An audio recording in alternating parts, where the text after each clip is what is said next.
നമസ്കാരം, സുഭാഷിതം ഡിജിറ്റൽ ചാനലിലേക്ക് സ്വാഗതം. അങ്ങനെ ബീഹാറിലെ വോട്ട് വണ്ടി കേരളത്തിലേക്ക് വരുന്നു. വോട്ട് വണ്ടി വരുന്നു എന്ന് കേൾക്കുമ്പോൾ നിങ്ങൾ ആദ്യം കേൾക്കേണ്ടത് വോട്ട് പിടിക്കാനുള്ള വണ്ടിയല്ല വരുന്നത്, കള്ളവോട്ട് പിടിക്കാനുള്ള വണ്ടിയാണ് വരുന്നത്. അപ്പോൾ നമ്മുടെ രാഹുൽ ഗാന്ധി കേരളത്തിലേക്ക് വരുന്നുണ്ട്. അത് മറ്റൊന്നിനുമല്ല, കള്ളവോട്ട് ചെയ്ത വോട്ടേഴ്സ് ലിസ്റ്റ്, കള്ളവോട്ട് ചെയ്യാതിരിക്കാനുള്ള, വോട്ടേഴ്സ് ലിസ്റ്റിൽ നടന്ന കൃത്രിമങ്ങൾ പിടിക്കാനുള്ള ഹൈഡ്രജൻ ബോംബ് ഉൾപ്പെടെയുള്ളവ വച്ചിട്ട് ആണ് കേരളത്തിലേക്ക് വന്നിരിക്കുന്നത്. ഇനി കേരളത്തിൽ വെച്ച് ഇത് പൊട്ടിക്കുമോ?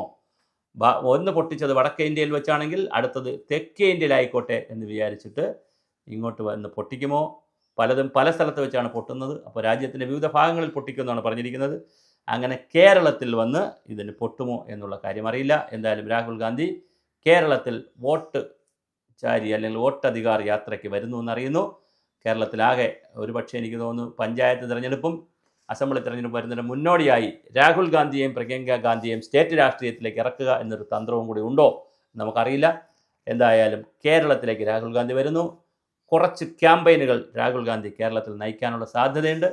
അതിലേറ്റവും പ്രധാനപ്പെട്ട ഒരു ക്യാമ്പയിനായിരിക്കും വോട്ടിനെതിരെയുള്ള കേന്ദ്ര ഗവൺമെൻറ്റിൻ്റെ വോട്ടധികാരം, അല്ലെങ്കിൽ കള്ളവോട്ട് ചേർന്നു, വോട്ടേഴ്സ് ലിസ്റ്റിൽ കൃത്രിമമുണ്ട്, തിരിമറിയുണ്ട് എന്നുള്ള വിഷയവും കൂടി വരുന്നു എന്നറിയുന്നു. എന്തായാലും നമുക്ക് കാത്തിരുന്ന് കാണാം. രാഹുൽ ഗാന്ധി കേരളത്തിൽ വരുമോ?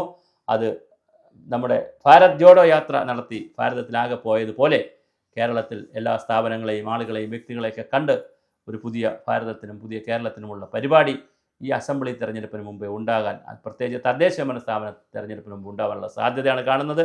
രാഹുൽ ഗാന്ധി കേരളത്തിൽ വോട്ട് യാത്രയുമായി വരികയാണ്. അതിന് രണ്ടുണ്ട് ലക്ഷ്യം. ഒന്ന്, കേന്ദ്ര സർക്കാരിനെ പ്രതിരോധത്തിലാക്കുക, കേരളത്തിൽ അധികാരത്തിൽ വരിക.